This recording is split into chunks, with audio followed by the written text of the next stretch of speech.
Ang general na naging bayani sa pagkakaisa ay natraidor habang nagtataguyod ng pagkakapatiran. Taong 1975, Uganda. Ang pinakamataas na kumperensya ng Africa ay nagtitipon para sa African Unity. Si Yakubu Gowon ay nanguna sa Nigeria sa Civil War. Pinagkaisa ang bansa ng walang paghihiganti. Itinayo niya muli ang sirang Timog Silangan at nag-promote ng dating mga kaaway na opisyal.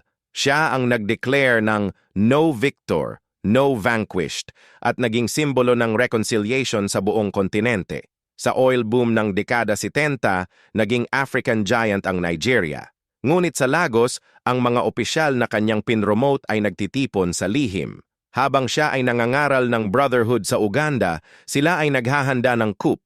Hulyo 29, habang nagsasalita siya tungkol sa African Unity, mga tangka ay sumurround sa Presidential Palace sa Lagos. Walang putok na narinig, walang dugo na natapon. Sa radyo ng Uganda ay narinig niya ang balita ng kanyang pagkakapatalsik.